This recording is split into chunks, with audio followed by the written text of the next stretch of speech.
programa de hoje, você vai conhecer a história de amigos de infância que se tornaram sócios numa microempresa. Trabalharam tanto que construíram uma das maiores empresas brasileiras no setor de educação. Você precisa conhecer essa história de sucesso. O momento de decisão começa agora.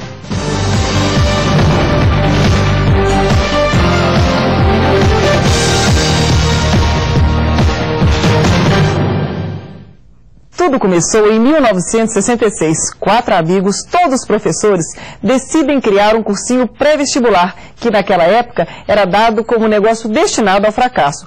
Já se passaram quase 40 anos e, para contrariar os pessimistas, os amigos continuam juntos e o negócio cada dia maior e mais forte. Está conosco o presidente do Conselho do Pitágoras, Júlio Cabizuca. Júlio, é um prazer tê-lo aqui no momento de decisão. O prazer é todo meu, Liliane.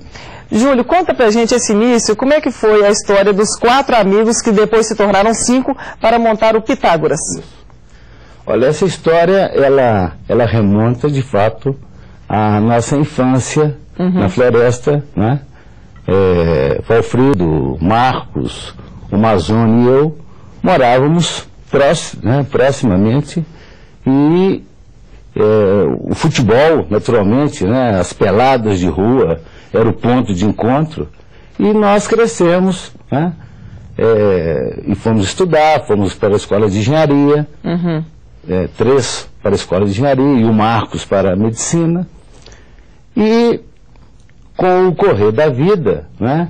Nós precisávamos trabalhar, havia necessidade da sobrevivência, né? Todos nós, filhos de famílias que não tinham condições de nos manter, tá certo? A não ser aquela manutenção básica.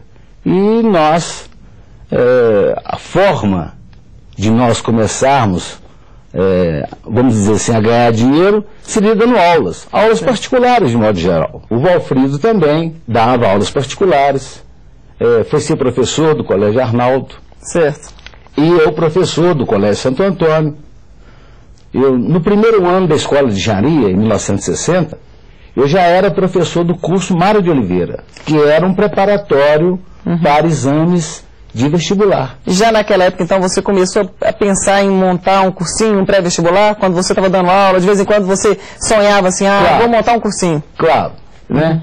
A gente pensava nisso e cada vez a gente se tornava mais conhecido, né, dos alunos, e numa conversa, num barzinho da floresta, né? Aquele tempo, vamos dizer assim, num botequim, eu falei com o Valfrido que nós poderíamos montar um cursinho. Certo. Um preparatório para exames vestibulares. Em função, inclusive, de uma oportunidade que estava aparecendo. A Católica resolveu fazer um vestibular que foi o primeiro vestibular que houve em Minas Gerais, dito fora de época, que foi um vestibular de julho de 66. E aí nessa época vocês então fundaram o cursinho, foi nessa época? Então apareceu a oportunidade de nós prepararmos alunos para esse vestibular do meio do ano, que foi o primeiro. E foi pego de surpresa, então as pessoas precisavam de se preparar para o vestibular. Então, nessa conversa, nesse botequim, num domingo, depois da missa, né? Eu falei com o Valfrido que nós podíamos dar um curso intensivo. Ele achou que a ideia era muito boa, onde eu falei que nós já tínhamos teríamos uma sala no Colégio Santo Antônio, o Frei Eduardo, né, nosso grande amigo, iria ajudar vocês. Iria nos ceder o espaço, né, em troca de um percentual da receita destinado às obras sociais de Sarzedo, que o Frei Eduardo dirigia. Esse era o trato do aluguel. Foi ótimo, né? Um bom começo, né? Já é uma ajuda. E eu falei com o Valfrido, ele falou, mas quem vai dar aula? Eu falei, olha, quem vai dar aula de química, naturalmente, seu irmão Marcos, né? Que era um professor competente. Quem sabe o Mazone nos ajuda e também vem dar aula de matemática. Matemática era o centro de tudo. Claro. E falou, e física? Falou, física, lá no Colégio Santo Antônio tem um companheiro, que é o Evandro. Evandro fazia engenharia também.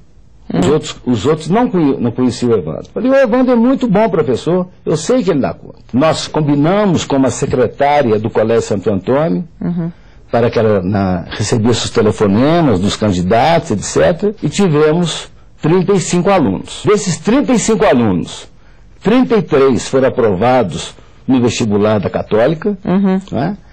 E no semestre seguinte, nós tínhamos disponíveis as salas do Colégio Santo Antônio. Certo. Então passamos a ocupar mais 2 salas, tivemos 3 turmas. Né? Em 67, nós já ampliamos mais um pouco, mas em 67 que houve aquela ideia de que nós precisávamos de nos tornar, de fato, profissionais. Era de ter um pré-vestibular que não funcionasse apenas à noite, né? Como assim, no vácuo, na oportunidade de ter as salas do Colégio Santo Antônio. Então, foi quando nós alugamos um prédio. 68 foi um momento, né, de arrojo, né? Porque a gente acreditava que ia ter os alunos. E tivemos os alunos, né? Tivemos os alunos. E em meados de 69, né, chegou para nós, como chegou para todo o Brasil, como uma grande ameaça, que era a exigência do Ministério da Educação de que se fizesse o vestibular único. O que significava o vestibular único? É que aquele vestibular, que antes como é que era? A escola de engenharia fazia o seu vestibular, a escola de medicina, a odontologia, a farmácia, as ciências econômicas, cada um tinha o seu vestibular. Certo. E a partir daquele momento, o Ministério da Educação exigia que todos os estudantes, dentro, por exemplo, da UFMG, fizessem todos, pouco importa a graduação que ele buscasse, todos teriam que fazer 8 provas, né? Cada uma de 72 questões. Nossa, uma mudança radical, né? E diziam então, quer dizer, nós não teríamos mais só na área da engenharia a matemática, a álgebra, a geometria, a trigonometria, né, a geometria descritiva. Nós teríamos que dar aula de português, de inglês, de história, geografia, né? Aí vocês pensaram, o que é que nós vamos fazer? Então né? aquilo, segundo, né, os educadores, diziam assim, isso vai aniquilar os cursinhos. Isso acaba com os cursinhos, né? E realmente quem acreditou nisso se deu mal, porque na verdade foi uma grande oportunidade. Porque os alunos têm que aprender muito mais, né? Muito mais, né? Então, nós buscamos, naquele momento, o Alfredo e eu, passamos o mês de julho de 69. Buscando os professores. Os melhores professores de Belo Horizonte, né, para trabalhar conosco. Isso causou uma expansão, tivemos que alugar outros imóveis, certo, para receber esses alunos, né? E aí, né, foi que o vestibular passou a ser feito no Mineirão, né? Certo. Aquele vestibular monstruoso. E daí que vem aquela curiosidade, né, que nós fizemos um grande simulado.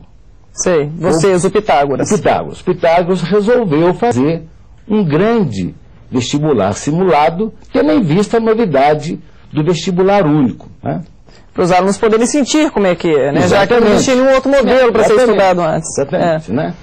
Mas então, nós usamos todas as instalações da escola, da UFMG, da Escola de Engenharia, ali entre a rua Guaicurus e Espírito Santo, né? Alugamos aqui. Usamos todas as instalações do Colégio Santo Antônio, do Colégio Dom Silvério, que já era parceiro nosso naquela época, e usamos o ginásio do Minas Tênis Clube. Eu não me lembro quantos candidatos, mas eu acredito que tivesse sido da ordem de 5 a 6 mil candidatos, né? E para usar esse espaço, vocês tiveram que alugar ou vocês...